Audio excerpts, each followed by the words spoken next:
Salut à l'entrepreneur lifestyle. Thierry hashtag Henry, donc épisode 197.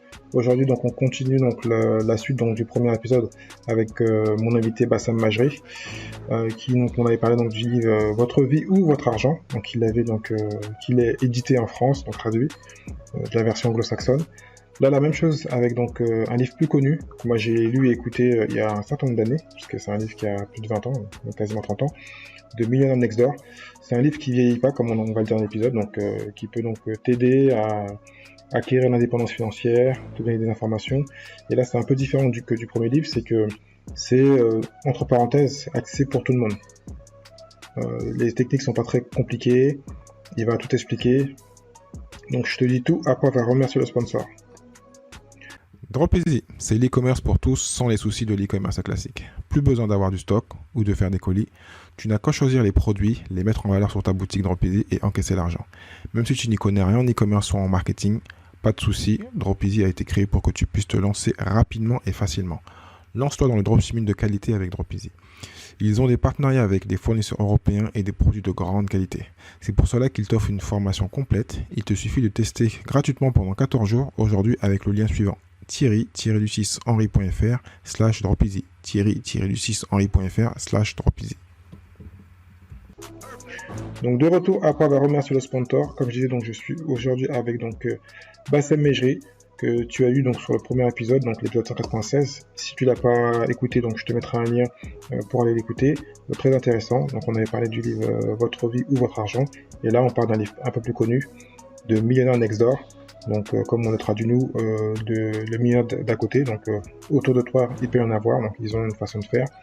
Tu peux donc les émuler et faire comme eux et donc devenir riche financièrement, indépendant et libre grâce à ces techniques. Donc je te dis à tout de suite avec donc Bassem. Salut Bassem, comment vas-tu? Salut Thierry, ça va très bien et toi? Oui, très bien, merci depuis la semaine dernière. Donc là, on fait donc le deuxième épisode sur le premier livre que tu as édité en fin de compte, si je ne me trompe pas. Donc Absolument. pour ceux qui n'ont pas écouté le premier épisode sur lequel je mettrai le lien pour aller donc écouter donc votre ou votre argent, je te laisse te représenter et ensuite on va donc passer sur les questions sur le livre de Millionnaire Next Door. Voilà. Ok, alors moi je suis un entrepreneur qui est dans l'édition. Donc j'ai créé ma maison d'édition qui s'appelle Frégate Édition, qui est une maison d'édition qui a la particularité d'être spécialisée dans l'édition d'ouvrages uniquement de finances personnelles pour le moment. Donc en fait notre mission c'est de mettre à disposition du public francophone des ouvrages qui sont pas censés connaître, parce qu'il y en a pas mal qui connaissent pas malheureusement, qui n'ont pas cette culture financière. Donc c'est à nous aussi, c'est un peu notre rôle de débroussailler le terrain, de leur ouvrir les voies entre guillemets si tu veux, et de leur proposer aussi des ouvrages en français, parce qu'il y a beaucoup de gens qui parlent pas l'anglais, qui le comprennent mais qui le parlent pas forcément. Et puis lire un livre en anglais c'est un peu particulier, il faut vraiment être dans la culture. Donc voilà, c'est à la fois un travail de recherche pour le public, de traduction, et puis leur mettre à disposition un matériel entre guillemets qui est là sous forme de livre pour leur permettre d'améliorer leur éducation financière et de pouvoir atteindre l'indépendance financière justement. D'accord, parfait. Donc comme la dernière fois aussi présente tant qu'à faire les auteurs du livre. Alors Puis après oui, on va partir dans le livre. alors absolument, il y a deux. Là, c'est un livre qui a écrit à quatre mains. Donc il y a deux auteurs. Il y a un premier qui s'appelle Thomas J. Stanley et le second s'appelle William D. Danko, qui sont deux universitaires de l'université d'Atlanta, donc aux États-Unis, en Géorgie, dans l'État de Géorgie. Et donc je vais expliquer ensuite quelle a été leur approche pour ce livre. Mais en tout cas, c'est un livre qui a été coécrit donc par deux personnes, deux universitaires, qui ont ensuite écrit d'autres ouvrages. Qui ont décliné ensuite la marque Millionaire Next Door avec d'autres ouvrages qui existent sur le marché américain, comme L'Esprit millionnaire ou plus riche que riche, ou The Woman Next Door, The Woman Millionaire Next Door, donc décliné pour les femmes. Donc après, ils ont eu toute une palette d'ouvrages qui, certains n'ont jamais été traduits en français. En tout cas, moi j'ai eu la chance et l'honneur de pouvoir traduire leur livre, leur ouvrage, on va dire leur masterpiece, c'est-à-dire leur œuvre principale en français. D'accord. Donc là, tu parlais de Thomas, et donc les deux donc, c'est universitaire, donc c'est pour ça aussi que l'étude, elle est faite, souvent des fois il y a des choses qui sont dites, on ne sait pas d'où ça vient. Là, si je me rappelle bien, c'est une étude faite sur un certain nombre de personnes, enfin c'est une étude voilà, qui est vraiment carrée, quoi, avec des chiffres et des données. Alors oui, tout à fait. C'est vraiment une étude scientifique. Donc c'est ça qui démarque énormément Millionnaire d'Exdor des autres ouvrages. Parce que prenons deux autres exemples très simples. Si par exemple on prend le livre de Robert Kiyosaki, qui est aussi très très connu, qui est Père riche, Père pauvre, au final Oui, c'est l'opinion, si tu veux, c'est l'avis de Robert Kiyosaki sur l'argent. C'est son expérience à lui oui, sur l'argent. Si on prend un deuxième ouvrage qui est assez connu et que j'apprécie tout particulièrement, qui est le livre de MJ de Marco que tu connais peut-être, qui s'appelle L'autoroute du millionnaire.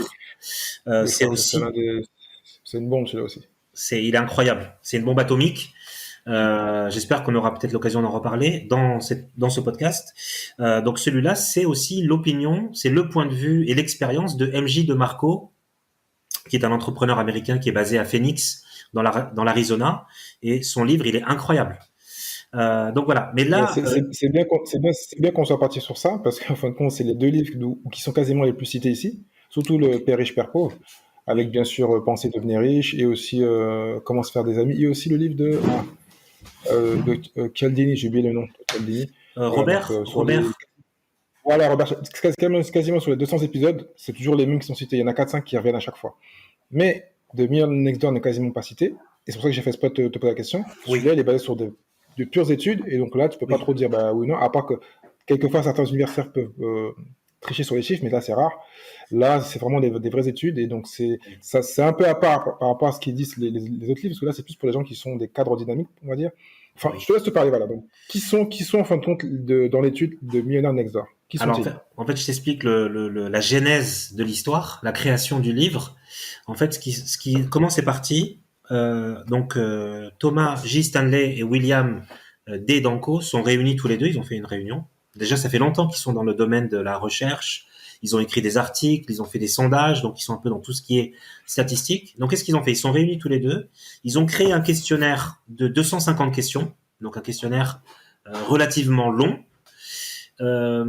Ça, c'était la première étape. Donc, étape numéro 1, création d'un questionnaire où on demande un peu les habitudes, comment vous gérez votre argent, est-ce que vous le budgétisez, si oui, comment, quelles sont les valeurs que vous transmettez à vos enfants, quel est votre niveau d'éducation financière, comment vous constituez votre retraite. Enfin, des questions vraiment très, très, très pragmatiques, des questions vraiment très, très factuelles. OK? Donc ça, ils ont constitué, donc après ils l'ont imprimé, ils l'ont mis en forme, etc. Vraiment d'une façon hyper professionnelle. Ça, c'était la première étape. La deuxième étape du processus, avant même l'écriture du livre. Hein, là, on est vraiment dans les coulisses, dans le making of. Ensuite, ce qu'ils se sont dit, bah nous, maintenant qu'on a fait notre questionnaire, on doit pouvoir toucher les millionnaires, parce qu'on va pas l'envoyer aux gens qui sont pas millionnaires. Ça n'aurait pas de sens. Donc ils se sont posé la question, et c'est ça le début du livre, l'ouverture de l'ouvrage, c'est où vivent les millionnaires, où habitent-ils? Et ben déjà là, il y a une première grande révélation de Millionaire Next Door. Je spoil un peu le début du livre, c'est qu'ils ont fait une étude en fait, ils ont croisé des données de l'administration fiscale et des données des notaires, etc. Ils ont fait ce qu'on appelle aujourd'hui une espèce de géolocalisation, si tu veux, par un croisement de données. Et en fait, la Oui. première révélation du livre, c'est qu'ils se sont rendus compte que l'extrême grande majorité des millionnaires ne vivaient pas dans des quartiers chics. Ça, c'est déjà la première révélation du livre, c'est que les millionnaires, les gens qui disposent d'un patrimoine de plus d'1 million de dollars au moment de l'étude, ne vivent pas dans des quartiers chics, mais vivent plutôt dans des quartiers de la classe moyenne, c'est-à-dire qu'ils se fondent dans la masse. On en avait parlé un tout petit peu dans le podcast précédent. Ils se fondent dans la masse et ils vivent à côté de la classe moyenne. D'où le titre, parce que si on pouvait traduire le titre d'une traduction littérale, ça voudrait dire... Alors moi, j'ai fait exprès personnellement de garder le titre en anglais, parce que je trouve qu'en français, ça perdait un peu de sa saveur. Mais si j'aurais dû le traduire en français, ça aurait été le millionnaire d'à côté. Mais Moi, j'aurais fait la même chose, et quand je vois la traduction dans d'autres personnes, alors soit elles ont fait un truc par ordinateur, et c'est un truc qui n'a rien à voir. Je ok, trouve, hein. ouais, ouais. Ou le, ou- C'est ou- meilleur de ou ils ont- Il y a aussi mon voisin le la- millionnaire. Je trouve pas ça pas terrible en Voilà. fait. Moi, c'est comme toi. Donc, ça me rassure que mon niveau d'anglais n'est pas mauvais, enfin, d'interprétation n'est pas mauvais, parce que j'aurais dit pareil, mais d'à côté. Mais Voilà. j'ai vu certains trucs, je me suis dit, c'est bizarre, bon, c'est une traduction littéraire, on va dire, Et, et le sans trop réfléchir. et le titre, déjà, il révèle un peu un secret du livre, au-delà du fait qu'ils habitent dans les classes moyennes, ces gens-là, ces riches-là, c'est qu'en fait, puisqu'ils vivent à côté, bah toi aussi tu peux devenir millionnaire, parce qu'ils sont à côté. Donc tu as juste à faire un effort, un pas pour devenir toi aussi millionnaire, puisqu'ils sont à côté de toi. Tu vois, ils sont pas très loin. Je Tu vois, précise là. bien parce que souvent les gens ont des mauvaises définitions. On parle bien de millionnaires, c'est pas des gens qui sont multimillionnaires et comme Non. on en parle sur l'autre épisode, qui ont besoin et on en parlera même plus tard parce que c'est aussi un des titres, qui ont besoin Oui. en fin de compte d'être représentés par leur voiture, par leur bateau, par plein de choses, Oui. ou par leur montre. C'est vraiment Oui. voilà, des gens qui sont souvent dans leur maison depuis 10-20 ans et qui ont un Oui. patrimoine, qui s'occupent de Absolument. leur patrimoine et de leur capital que du paraître, entre parenthèses. Donc c'est des millionnaires, ils sont contents d'être là et le but c'est pas d'avoir 100 millions, 1 milliard. S'ils le font, je pense qu'ils peuvent le faire, mais c'est pas le but. Oui, absolument. En fait, dans le début du livre, en fait, les deux auteurs, donc Thomas J. Stanley et William Danko, disent qu'en fait, pour eux, millionnaire, la définition elle est hyper simple, c'est disposer d'un patrimoine de 1 million. On peut pas faire plus simple et plus logique. D'accord? À partir du moment où tu as un patrimoine, c'est-à-dire un patrimoine immobilier, un patrimoine financier, tu as des actions, tu as un portefeuille, tu as des livrets d'épargne, ce que tu veux, tu as de l'argent en banque, et que si on fait ton calcul de patrimoine et que ça fait 1 million d'euros ou de dollars, c'est à peu près la même chose, même si actuellement l'euro il a un petit peu baissé, t'es millionnaire. Ça y est, y a pas de débat là-dessus, hein. Les chiffres ne mentent pas, hein. Bon, mais maintenant que tu as un peu mis le portrait, donc plein de gens se disent mais comment ils ont fait? Donc on va un peu faire des liens avec le premier épisode. Oui, Et souvent, je pense que bah, il y a une histoire donc des gens qui aiment planifier, qui aiment faire attention à leur finances. Donc, quelles sont oui. les étapes qui sont arrivées à ce niveau-là? Bah, tu l'as dit un petit peu, déjà, ce sont des gens qui sont pas dans l'ostentation, sont pas dans l'ostentatoire, c'est-à-dire qu'ils vont pas être dans le paraître. C'est-à-dire que, par exemple, s'ils achètent un véhicule, ils vont le garder une certaine période de temps, c'est-à-dire assez longtemps pour pouvoir amortir justement leur achat. S'ils ont une maison, ils vont la garder, comme tu l'as dit il y a quelques instants, sur de longues périodes. Ce sont plutôt des personnes qui se projettent sur le long terme. Donc c'est vraiment Bah, c'est plutôt première, des long-termistes et des gens qui sont un peu frugales. c'est des hyper frugales et effectivement tout à fait long-termistes. Ce sont des gens qui construisent vraiment le patrimoine, et on l'avait dit dans l'épisode précédent, vraiment brique par brique, étape après étape, semaine après semaine, mois après mois, année après année, et en optant justement pour ce mode de vie raisonnable. Moi, j'appelle pas ça frugal, parce que le mot frugal, il peut faire peur, parce que tu sais, c'est comme quand on fait un régime alimentaire. Dès qu'on dit régime, on pense restriction. Donc, t'as plus le droit de manger ça, t'as plus le droit de faire ci. Et quand on parle du mot Tu frugal, sais quoi, j'avais une discussion la semaine dernière, j'avais une discussion sur l'épisode, ça la semaine dernière, avec quelqu'un qui est proche. Et quand je lui ai expliqué comment je faisais, moi j'investissais, elle me disait, mais il faut vivre un peu. Chaque fois, c'est toujours la même phrase. Dès qu'on parle de faire un peu attention, d'épargner voilà, 20-30%, et c'est la même phrase, il faut se faire plaisir. Je dis, mais faut se faire je t'ai pas plaisir. dit, je me fais pas plaisir. Tu vois, c'était un peu la même. Est-ce que donc c'est vrai que le livre il a été écrit il y a un certain temps. Est-ce que Oui, dans l'époque où on est actuellement, oui. est-ce que toi tu peux faire le lien? Est-ce que ce qui est dit dans le livre, on peut toujours le faire et sur combien de temps? Oui, oui. De toute façon, ça c'est aussi une question qui revient souvent. De toute façon, le livre Millionnaire Nexor, il est intemporel. Tu vois, il a pas d'âge. Tu vois, les livres comme ça qui te donnent des secrets comme ça, ils sont intemporels. C'est comme un peu le livre, si tu veux, que tu as peut-être lu, qui s'appelle euh, L'homme le plus riche de Babylone, Babylone, qui est un surtout livre. pour ce même truc. Mais Voilà. pour moi, en fin de compte, là, je vais te contredire, même si on va pas vraiment se contredire, c'est la même chose. Il est toujours utile, mais pour moi, vu qu'entre-temps, il est venu les mouvements FIRE et tout ce qui est autour du FIRE, parce que dans le livre, lui, il dit plutôt d'investir 10%, si je me trompe pas, Oui, d'investir en premier. Moi, je me dis que c'est bien, mais maintenant, dans le monde où on est, on peut faire plus. On peut faire du 20, 30, et bien sûr, bien on a sûr. plein de preuves par rapport aux derniers écrits. Donc, Oui, la base est bonne, mais tu peux le faire évoluer. Donc, c'est pour ça que je pose la question pour te challenger, parce que je sais que c'est ton domaine. oui, oui, Et donc, long-termiste, ok, même s'il y a plein de gens qui sont de la génération Instagram, ils vont dire, ah non, moi, je suis pressé, bon. Est-ce qu'il est oui. possible de gagner 2-3 ans? Et est-ce qu'on reste frugal? Est-ce que dans le monde moderne, là, qu'est-ce qui peut faire que ça marche toujours, mais en allant un petit peu plus vite et en étant plus malin? Alors, effectivement, ta question, elle est hyper pertinente et je te remercie pour ça. Alors, comment faire pour aller plus vite? Bah, tu connais bien ça, et on va le partager avec nos auditeurs, auditrices. Ce sont les effets de levier. Donc, quels sont les différents effets de levier dont on dispose? Bah, il y a l'effet de levier du temps. Il y a l'effet de levier où tu es capable de plus épargner. Donc, comme tu l'as dit il y a un instant, au lieu de faire 10, bah, tu peux faire 20. Si tu peux faire 20, tu peux faire 30. Si tu peux faire 30, bah, pourquoi pas 40.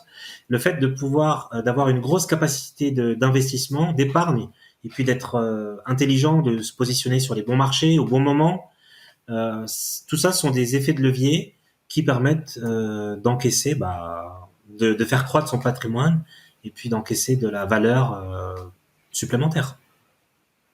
D'accord ? Donc comment pour accélérer, ma réponse pour accélérer, il faut prendre plus de risques, il faut être encore plus frugal que le livre le recommande.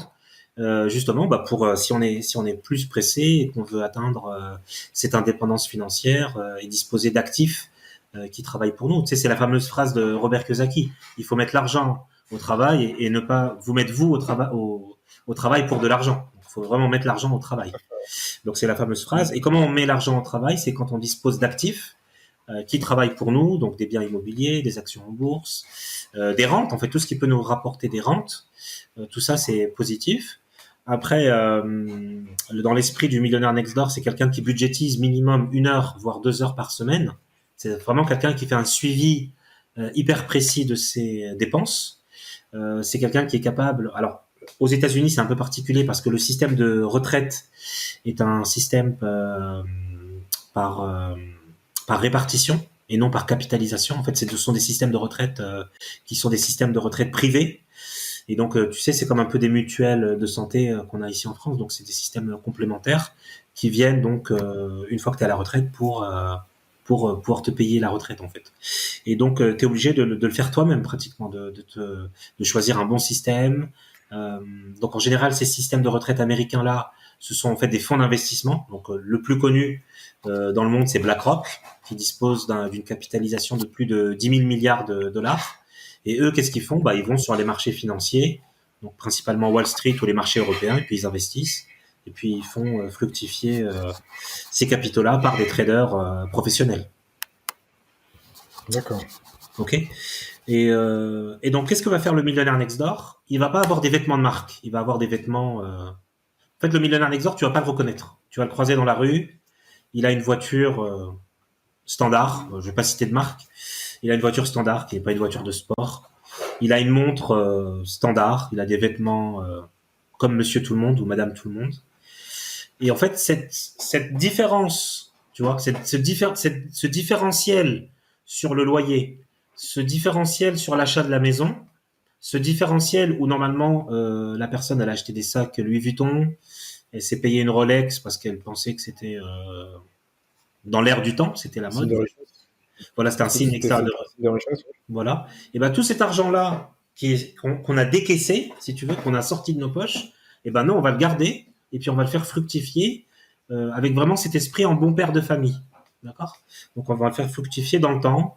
Donc, soit en investissant dans l'immobilier, soit en achetant. Tu vois, vraiment, on n'a vraiment pas ce côté ostentatoire. D'ailleurs, il y a une histoire dans le livre, je te raconte ça brièvement.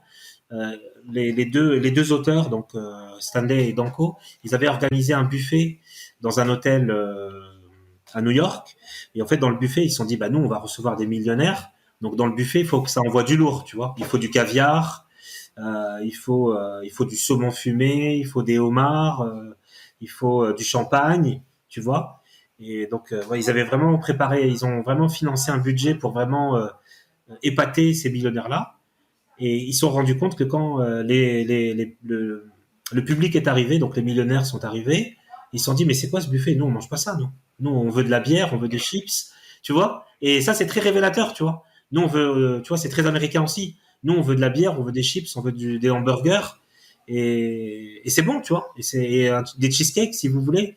Mais ça, non, c'est pas ça, être millionnaire, pas du tout. Faites trop, tu vois. C'est-à-dire que l'important donc de bien mettre son argent au bon endroit et de pas avoir des idées préconçues sur ce qu'est la richesse et c'est quoi être riche, on va dire. Voilà, parce qu'en fait, nous, si tu veux, on a grandi avec des séries américaines, on a grandi avec des grands films, et dans ces séries-là, dans ces films-là, même maintenant sur Instagram, sur les réseaux sociaux, on nous vend une vie Dolce Vita entre guillemets, une vie douce où tu vois les gars, ils sont en yacht, ils font du jet ski, ils sont avec des mannequins incroyables. Il n'y a pas un ou deux mannequins, il y en a 40. ils ont un hélicoptère, tu vois ce que je veux dire? Ils ont presque un sous-marin, ils vont sous l'eau. Ils C'est ont pour des ça qu'au début, je précisais bien que de Million Next Door, le but, c'est pas d'être multimillionnaire, c'est d'être millionnaire, déjà, c'est pas mal. Déjà, t'es au-dessus t'es dans les 5%, je pense largement, si je me trompe pas, même oui, 20%, si je me trompe pas. oui, Donc voilà, c'est pas, il y a différents niveaux de milliardaires, multimillionnaires et millionnaires. Donc là, c'est vraiment une tranche à part et oui. qui est plus accessible à tout le monde que ce qui est au-dessus. Voilà. Et En donc, fait, si tu veux, surtout par rapport à ce que tu dis, ce qu'il dit dans le livre, un truc que j'aime bien, c'est oui, qu'ils disent qu'en plus, tu l'as dit, mais là, je vais dire plutôt la phrase qui est dit dans le livre, c'est qu'en fin de compte, de bien en exor est plus intéressé par la liberté plus financière que les biens matériels. Donc, absolument. En fait, ne pas être possédé par ses biens, mais vraiment avoir l'argent pour faire des belles choses avec, on va dire. absolument, absolument. Là, t'as tapé vraiment dans le mille. En fait, si tu veux, le futur millionnaire next door, entre guillemets, c'est quelqu'un qui a conscience qu'il a le choix. Tu vois, c'est comme quelqu'un, il y a une route, il y a deux voies. Il y en a une qui va à gauche, l'autre qui va à droite. La première voie, on va dire, qui va à gauche, c'est la voie du lifestyle. C'est-à-dire, tu as envie vraiment d'avoir une vie somptueuse. Tu sais, c'est ce que tu disais tout à l'heure. C'est la fameuse phrase, on vit qu'une fois. Tu vois, on vit qu'une fois. Donc, on va se faire plaisir, on va dépenser à tout va, et puis advienne que pourra demain, on ne sait pas comment on va faire. Donc, soit tu as la voie du lifestyle, ce que moi j'appelle le lifestyle, c'est-à-dire tu vis, tu profites, tu kiffes, tu vas au restaurant, tu sors, tu voyages autant que possible, tu as des vêtements de marque, tu dépenses, tu dépenses, tu dépenses. En fait, c'est pas péjoratif ce que je veux dire, mais tu es un consommateur. C'est pas méchant. Tu es juste un consommateur. Alors que le millionnaire next door, il va se dire, moi non, je ne veux pas rentrer dans ce truc de lifestyle. Je pourrais le faire après éventuellement si j'atteins l'indépendance financière et que j'aurai garanti mon avenir et celui de mes proches, de mes enfants, de mes parents. Donc il va faire plutôt le choix, c'est un état d'esprit, c'est vraiment un mindset de se dire non, moi non, je veux pas faire ce lifestyle-là, je préfère plutôt opter pour une vie raisonnable, une vie économe, une vie frugale, une vie d'anticipation, une vie où c'est bien réglé, où je respecte mon budget, où je suis rigoureux, où je suis discipliné. Et en fait, la récompense de cette discipline, c'est que bah, après on aura atteint la richesse. Tu vois, c'est qu'on aura un patrimoine qui sera beaucoup plus important et on aura atteint une richesse et la cerise sur le gâteau, c'est qu'on sera en indépendance financière. Et par rapport à tout ce que tu dis, parce qu'on n'a pas il y a deux éléments, je pense, qui vont rassurer et indiquer quel est le parcours. Quel est le statut, en fin de compte, pendant qu'ils deviennent de millionnaires Nexor, des personnes qui sont dans ce statut-là? Quels sont des cadres, des salariés, Alors des oui. entrepreneurs, des investisseurs? Alors effectivement, c'est encore une excellente question, Thierry, de ta part. Je t'en remercie. Alors c'est plutôt des entrepreneurs. Ok. Alors quand je dis entrepreneurs, ça veut pas dire des entrepreneurs du 440. Ça veut pas dire qu'ils ont des entreprises où il y a 100 000 salariés. Ce sont des entrepreneurs qui ont leurs affaires. Ça peut être ils ont des business, par exemple, ils ont des hôtels, par exemple, ou ils ont des restaurants, ou ils sont dans le BTP. On en connaît beaucoup en France, des entrepreneurs comme ça. Ce sont des artisans. Ce sont des gens qui ont des SARL où il y a 10, 15, 20, 50, des fois 100 salariés. Donc c'est plutôt des entrepreneurs, sont plutôt des gens qui sont à leur compte, donc des avocats, des médecins, des dentistes, des docteurs, des chirurgiens, ce type de profil-là. Donc voilà, donc soit des professions, on va dire libérales, si tu veux, avocat ou médecin, pour aller très très vite et faire très simple, ou des entrepreneurs de petites ou moyennes, plutôt de petites et moyennes entreprises. D'accord. Et concernant l'âge et le statut, c'est plutôt des hommes et des femmes ou des couples plutôt? Est-ce que c'est plutôt des hommes de 30 ans, de 50 ans, 60 ans? Alors dans l'étude, c'est plutôt des couples, parce qu'en fait, le fait d'avoir des divorces, d'être marié et d'être divorcé, c'est quelque chose qui est plutôt qui ruine un petit peu le patrimoine, puisqu'on est obligé de payer des pensions alimentaires, on est obligé de subvenir aux besoins de ses enfants sans les voir forcément tous les jours. Donc il y a vraiment cette notion de stabilité familiale, si on peut, dans la mesure du possible, choisir un bon compagnon ou une bonne compagne, c'est très important. Et donc plutôt en couple, parce qu'en fait à deux, tu tu le sais bien, à deux, on est beaucoup plus fort que seul. Et donc le fait d'avoir un conjoint ou une conjointe, ça permet justement de mieux supporter le budget, de partager les dépenses, d'éventuellement d'avoir un compte joint où on peut partager les dépenses sur l'alimentaire, sur une partie du loyer, et d'avoir une aide, une présence, d'être encouragé. Et tu sais le fameux proverbe, derrière chaque homme il y a une femme. Derrière chaque homme qui réussit, il y a une femme. C'est pas une légende urbaine, c'est vraiment vrai. Et on a besoin, nous en tant qu'hommes, et puis c'est vrai aussi pour les femmes, on a besoin de se soutenir mutuellement, on a besoin de s'encourager, on a besoin de s'aider, on a besoin d'avoir des conseils, on a besoin d'avoir du recul, on a besoin de profiter du réseau de connaissances de l'autre personne et vice versa. Et donc oui, vraiment, c'est plutôt des couples. Alors c'est plutôt autour, dans le livre c'est un peu décalé, mais l'étude avait eu lieu au milieu des années 90. Donc là, les réalités sociologiques ont changé depuis, mais dans l'ouvrage c'est autour de 35-40 ans. Je pense que maintenant on peut commencer dès la sortie, dès qu'on a fini ces études et qu'on a commencé à rentrer dans la vie professionnelle, on peut commencer tout de suite à entreprendre de devenir un millionnaire next door. Ça, tu sais, l'épargne, la bonne gestion, ça attend pas ça doit pas attendre trop longtemps parce que sinon tu loupes des opportunités. Et puis moi, si j'avais même pu commencer avant, j'aurais fait largement avant. Et puis ça nous permet juste le fait de commencer plus tôt, ça te permet d'être riche plus vite. Voilà. C'est ce qu'on a dit la dernière fois, c'est plutôt l'effet cumulé, voilà. Donc surtout qu'il y a surtout les Américains qui sont très plus financiers qu'immobiliers. Nous, on est plus immobilier en France. Donc si c'est vrai que tu fais de la bourse, et tu fais surtout donc la mode, c'était à l'époque les ETF, mais voilà, il y a différents leviers, enfin différents plutôt véhicules financiers. Et donc il est vrai que le fait de faire effet boule de neige sur de la bourse, ça peut être intéressant. Oui, effectivement, les Américains sont plus portés effectivement sur la bourse. Mais je pense qu'il y a des raisons aussi pour ça, parce qu'en fait les crises immobilières aux États-Unis sont très dures, elles sont très fatales. La dernière en date, c'était celle de 2007-2008, c'est pas si loin, et ça a fait beaucoup de dégâts. C'est devenu une crise économique, une crise financière, etc. Donc eux, ils préfèrent se positionner sur les marchés financiers, et ils sont assez malins parce que les marchés financiers, parce qu'en fait aussi les entreprises américaines, c'est moins le cas pour les entreprises françaises. Elles ont un rayonnement international. C'est-à-dire que par exemple, moi demain, j'achète des actions Tesla. Et Tesla, l'entreprise Tesla, elle est présente dans énormément de pays. Si demain j'achète, si on veut limiter, la bourse c'est les États-Unis. Hein. Même moi qui commence à trader depuis peu, les meilleurs marchés où ça bouge et où on connaît parce qu'on a des preuves, c'est le marché américain. Après il y a le marché émergent, mais souvent on connaît pas les sociétés parce qu'elles viennent pas en Europe. C'est des belles boîtes, mais on les connaît pas. On n'est pas sur le marché. Donc, mais aussi, c'est aussi leur rayonnement. C'est-à-dire que ce sont des entreprises qui ont un rayonnement international. Tu prends Google, tu prends Netflix, elle est présente dans plus de 120 pays, 130 pays même. Donc tout de suite, c'est un actif qui est très liquide parce qu'elle a un rayonnement international. Tu vois, pour nous, les entreprises. Par rapport à ce que tu disais, eux, ils ont leur entreprise dont tu parles. Font consommer le reste du monde, et donc c'est le reste du monde qui achète, qui regarde les téléséries américaines et qui achète les produits américains, Nike et autres, pour ces démarches. Bien sûr. Et donc voilà, donc elles ont l'avantage d'avoir ces structures et elles ont confiance en leur structure. Donc oui, je comprends. Tu vois, c'est un peu normal. Et en fait, ce rayonnement international, ça leur permet aussi eux de rapatrier des fonds vers leur pays. C'est ça une puissance économique.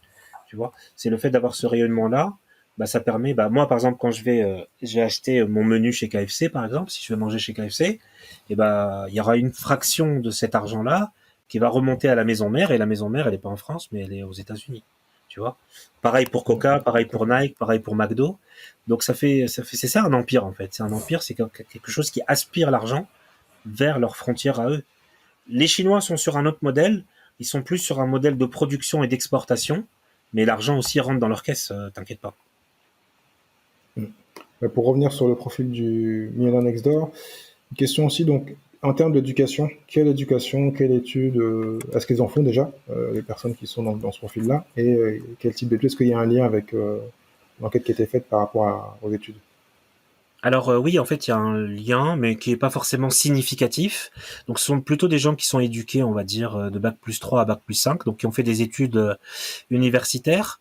Mais ce qui est surtout souligné dans le livre Millionnaire Next Door, c'est que ce sont des personnes qui ont déjà reçu de leurs parents, donc de leur éducation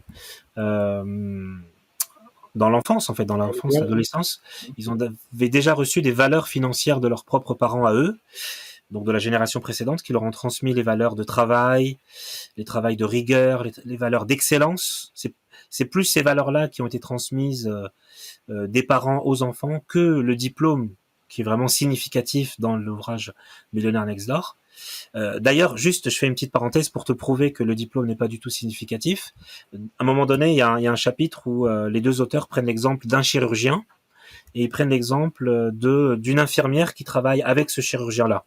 Et ils prouvent en fait que l'infirmière, elle est beaucoup plus millionnaire next door que le chirurgien, parce que le chirurgien, surtout s'il a une clinique privée aux États-Unis, il doit avoir une belle voiture sur le parking, parce qu'en fait, le fait d'avoir une Porsche sur le parking, ça va rassurer les futurs patients qui auront plus de facilité à se faire opérer par ces chirurgiens, parce qu'aux États-Unis, ça compte vraiment ces signes extérieurs-là de richesse. C'est vraiment, ça signe vraiment la réussite, si tu veux.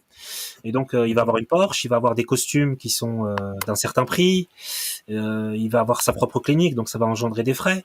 Alors que son infirmière qui travaille avec lui dans le même cabinet que lui, presque dans le même bureau, elle va épargner. Elle n'a pas besoin d'avoir de Porsche. Elle n'a pas besoin d'habiter dans un quartier chic de style Beverly Hills, pour parler d'une ville que tout le monde connaît, au Melrose Place.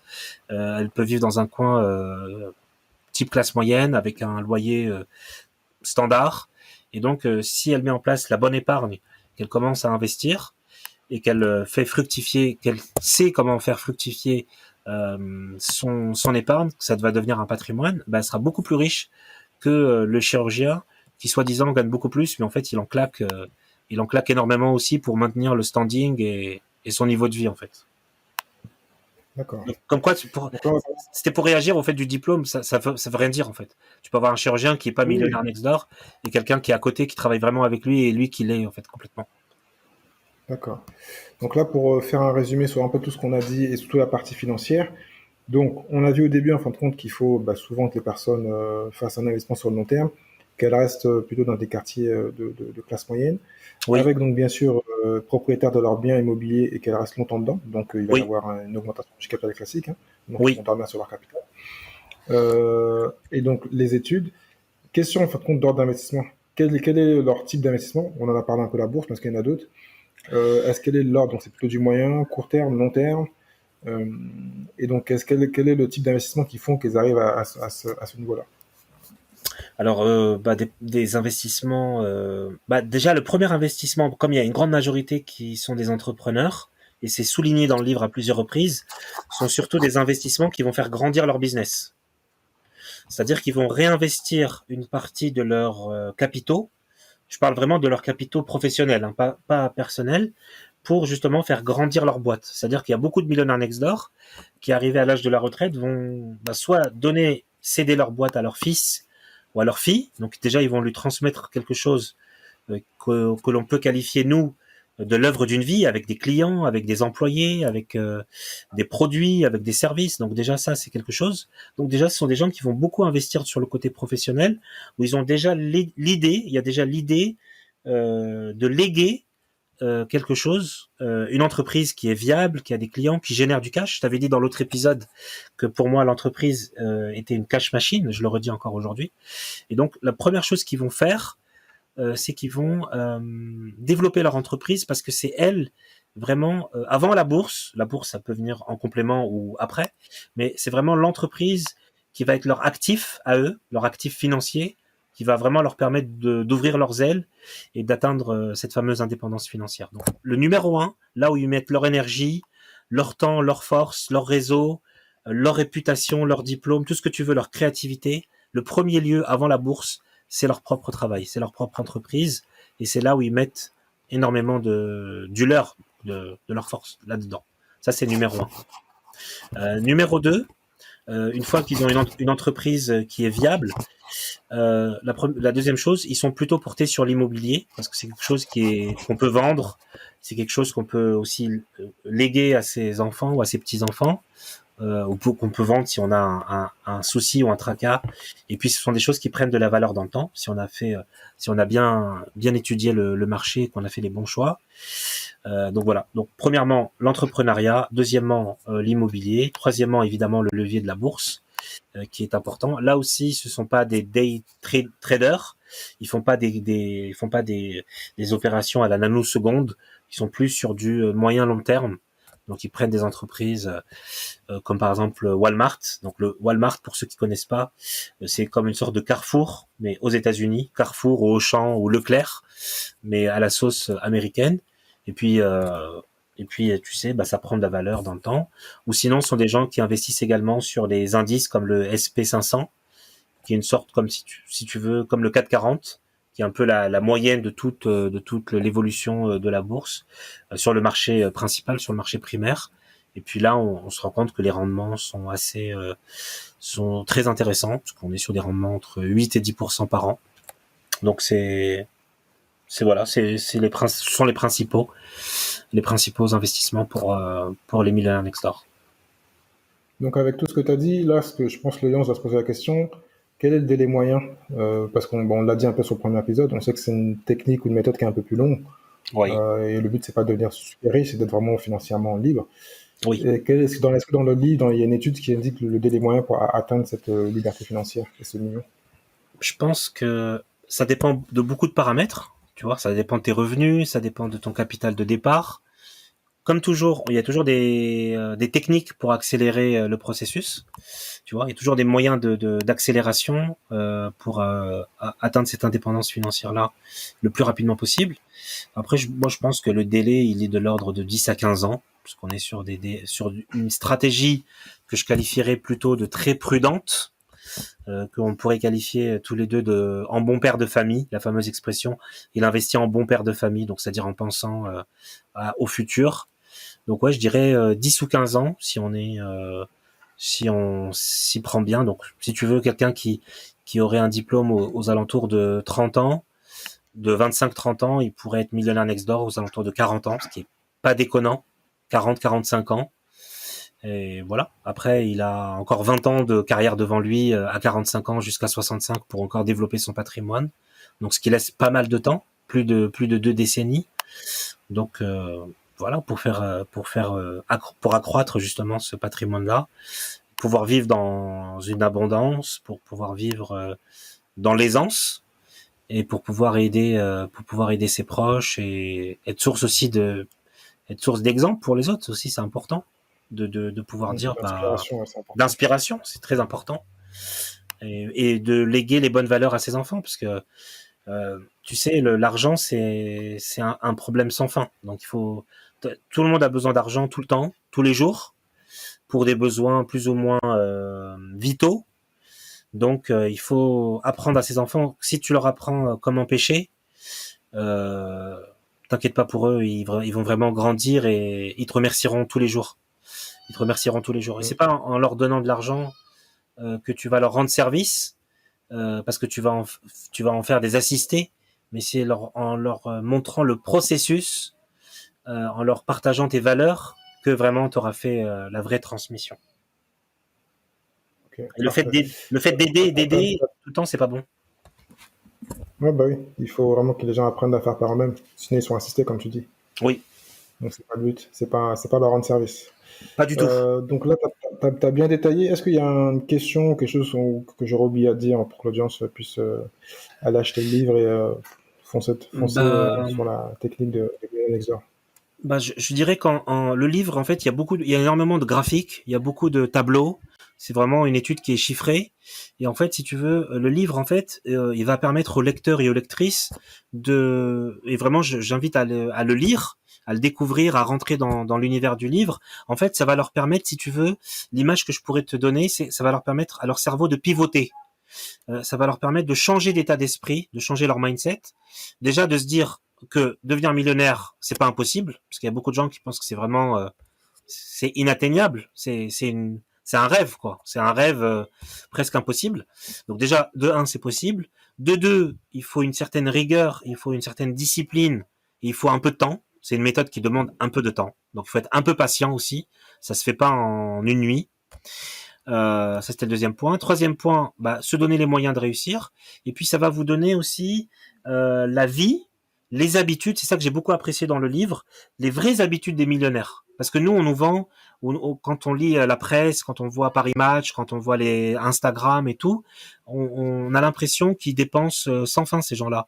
Enfin, les soi-disant millionnaires ou milliardaires. Alors que non, en fait, ce sont les plus rigoureux, ce sont les plus disciplinés. Je veux pas dire les plus égoïstes ou les pingres ou je veux pas aller jusque là, mais ils sont vraiment disciplinés, ils sont carrés, ils essayent de tenir leur budget vraiment proprement. Et c'est toute cette rigueur, comme je disais tout à l'heure, qui va être récompensée par cette richesse et cette indépendance financière. Ok, parfait. Bon, tu feras un coucou à ton petit bébé. Oui. Et puis donc, merci pour toutes ces informations. Je mettrai des liens donc vers tout. D'abord le premier épisode, la française qu'on a fait ensemble la semaine dernière.